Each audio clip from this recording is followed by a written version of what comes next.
It takes a lot of different aspects to craft a strong movie character. They have to be compelling, believable, and charismatic, to name just a few traits. But arguably most important is that they aren't always supposed to be perfect. They aren't always going to get everything right. They will make a bad decision, they will miss something obvious, and often they just won't listen to reason. Imperfection is important, and it can lead to wonderful moments where emotion takes over and screens are yelled at the world over. But plead as we might, they march on to an unfortunate fate. So with that in mind, I'm Ellie with What Culture here with 10 movie characters who just needed to listen to reason. Number 10. King Agnar, Frozen. For the bulk of Disney's Frozen, Elsa was seen by the people of Arendelle as the villain. She was the monster with hidden powers and was the one who set off a seemingly eternal winter thanks to her inability to control them. This wasn't the Queen's fault, however, as much as it was her father's. Elsa was born with her powers. She didn't ask for them. After she accidentally hurt Anna when they were kids, King Agnar sought out the trolls for advice on what to do. Grandpappy told the king that the future queen needed to control her powers, and that fear would be her enemy. Had Elsa and her family embraced her abilities and allowed her to learn about them rather than fear them, she would have ultimately been able to control them. Instead, Agnar seemingly ignored everything the trolls said. Had he actually listened, he would have known that locking her away and teaching her to fear her magic would have only made things worse. But this was the course of action he chose. Why even bother going to see Grandpappy in the first place if he was only going to ignore his warnings anyway? Number 9. Vin Merck, Hustle. In 2022's Hustle, Adam Sandler played former basketball player and overseas scout for the Philadelphia 76ers, Stanley Sugarman. Stan's entire job was to travel across the world and find the next NBA star, and when everyone thought German youngster Haas was going to be the next big thing, he advised the team not to draft him. A few months later, team owner Vin Merck didn't listen and picked Haas anyway, completely ignoring what Stan had to say. It didn't take long for Vin to admit that he should have listened to his talent scout and that this was why they paid him the money that they did. He sent him back out on the road to work his magic again and find the 76ers the real deal. That would be Bo Cruz, someone Stan put his full faith and backing behind, only for Vin to once again completely ignore him. What is the point of sending an admittedly incredible scout to find you an equally incredible player, only to ignore him just like before? Cruz was instead picked by the Boston Celtics, the 76ers missed out on a superstar, and Vin resigned with egg on his face. Number 8. Patrick, the Banshees of Inisherin. If you put Colin Farrell and Brendan Gleeson on screen together, chances are magic will be made. After appearing as friends and partners in killing people for money in Bruges, the two played friends once again in the Banshees of Inisherin, until Gleeson's Colin decided he didn't like Farrell's Patrick anymore. Naturally, the latter struggled to accept that his best friend all of a sudden wanted nothing to do with him, and so understandably wouldn't leave the issue alone. In denial, he persisted in inviting Colin to the pub like nothing had happened, then pestered his former friend for an explanation, which just sent Colin further down the road of not liking him. At first, Patrick's sister tried to make peace between them, but when Colin started chopping off his fingers and promised to continue if Patrick didn't leave him alone, she pleaded with her brother to completely drop it. When a man would rather dismember his own hand than talk to you, you know you're fighting a losing battle. If Patrick had listened to his sister, he wouldn't have been forced to find his beloved Jenny the donkey dead with a literal handful of fingers wedged down her throat. Number 7. Lightning McQueen, Cars. Lightning McQueen is arguably one of the most popular characters Disney and Pixar have in their locker. They may have built a huge franchise of movies, TV shows, video games, and merchandise around Owen Wilson's race car, but he wasn't always so likable. In fact, when McQueen was first introduced to audiences in Cars back in 2006, he was insufferable. As an arrogant wonder kid when it came to racing, McQueen couldn't be told anything. Even when the king, the greatest to ever do it, tried to give him some advice, he daydreamed through the entire conversation. In his rookie season, he had the chance to do what no one else had ever done and win the Piston Cup at the first time of asking. Had he actually listened to his pit crew and changed his tyres at least once throughout the duration of the 400 laps, he would have made history. Instead, racing on just one set from the get-go, he blew 2 tyres and ended up in a 3-way tie. Had he just let his crew do their job, he would have won. Of course, you could argue that he would never have gone to Radiator Springs and met Sally, Doc, and Mater and become a much better person in the process, or car in the process, but if you want a much more cynical way to look at the movie, you could say that he would have avoided being held hostage against his will and succumbing to Stockholm Syndrome, so yeah. Number 6. Doctor Strange, Spider-Man No Way Home.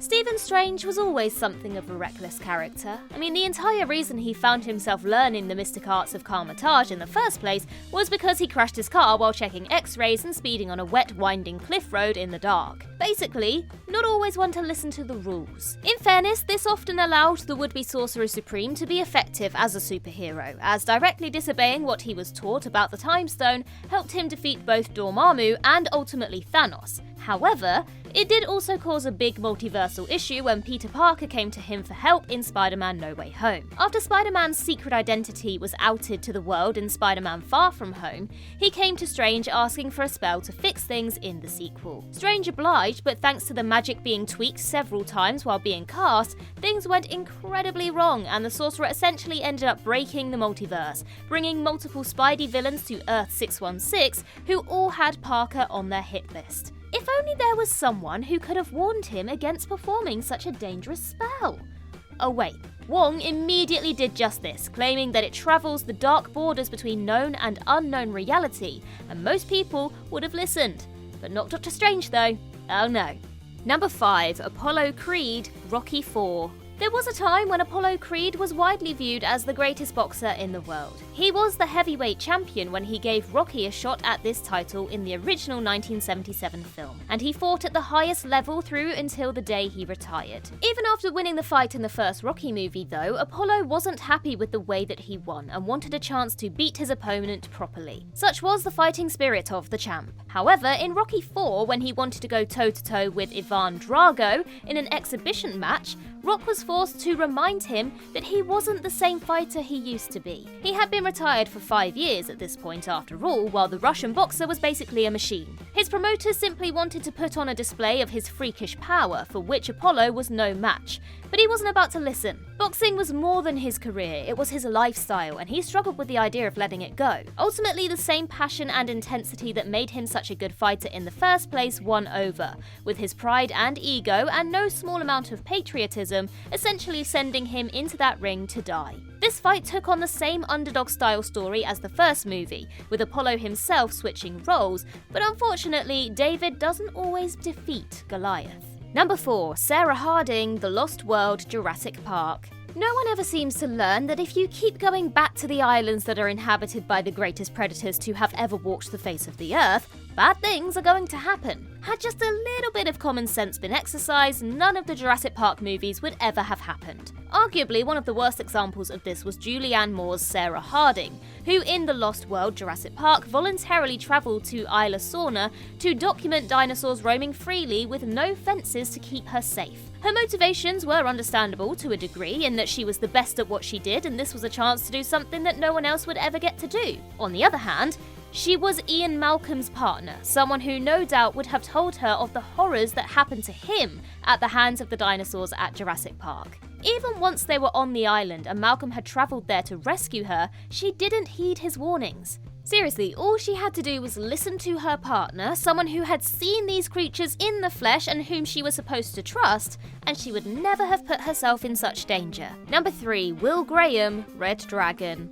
After acting as the main antagonist for Hannibal in 2001, Sir Anthony Hopkins' iconic villain returned to his previous role of incarcerated consultant for the FBI in the prequel Red Dragon, a story previously adapted by Michael Mann in 1986's Manhunter. This time, however, instead of helping Clarice Starling find Buffalo Bill as he did in The Silence of the Lambs, Special Agent Will Graham went to him for answers about the newest serial killer in their midst, the Tooth Fairy, who longs to be known as the titular Red Dragon. The opening scenes of the movie show how Graham previously consulted Hannibal Lecter over a string of killings before realising that the killer was Lecter himself, and how he was almost murdered by the cannibal. Understandably, this drove Will away from the FBI and to a quiet life in Florida. Thanks to his experience with catching Hannibal, his former boss, Jack Crawford, wanted his help with the Red Dragon, a question to which Graham's immediate answer should have been no. Crawford had the entire FBI at his disposal, and Will had almost been killed last time. He had gotten out of the job for a reason. This was everything that his wife Molly said to him, but he was never going to listen, and as she said, he was never going to stay at the back of the pack. In spite of the overwhelming reasons not to, Graham still went to see Hannibal and still went after the Red Dragon, putting his family in mortal danger because of it. Number 2. Nick, Kurt and Dale, horrible bosses. When you look at a cast of characters that includes Jason Bateman, Jason Sudeikis, and Charlie Day, it's a reasonable response to assume that the former would be the most sensible of the three. That is exactly the case in Horrible Bosses. The three friends all hate their jobs, and more specifically, their bosses. In a drunken conversation, Kurt gets behind the idea of killing them, while Dale joins in the next day. It's down to Nick to tell them what a ridiculous idea it is. Most people don't like their jobs. Maybe not quite to the exaggerated extent of these three, but at numerous points throughout the process, Nick told his friends how stupid this was. When they thought they contacted a professional hitman, and with every different idea they had, it was Nick who spoke as the voice of reason. Of course, he was completely ignored, as it wouldn't have been much of a movie if he hadn't been, but ultimately even Nick didn't listen to his own advice. In spite of the points he made against hiring someone to kill 3 people, he still found himself taking the lead on negotiating such a contract with MF Jones. Number 1. President Orene, Don't Look Up. Adam McKay's Don't Look Up arguably became one of the most divisive movies of the year when it was released in 2021. As something of a political satire, the entire point of the story revolved around those in positions of power almost purposefully not listening to reason. When Leonardo DiCaprio's Professor Mindy and Jennifer Lawrence's Kate took to the White House with the news of an impending comet with the potential to bring about a global extinction, they couldn't have been taken less seriously. Exactly the same thing happened when they looked to leak the news through a morning talk show TV appearance. While certainly exaggerations, the narrative satirized warped views and priorities of both politicians and the media, as the comet was completely belittled by President Orene, who only took an interest when she saw a way to exploit it for personal gain, while chat show host Jack and Bree did nothing but joke and make light of the situation. Ultimately, it was the president who could have done something about the devastating catastrophe coming, but ignored experts like Mindy and Kate in favor of her own personal yes men, and was punished for it when almost every person on the planet was killed. Oh, spoiler alert, I guess.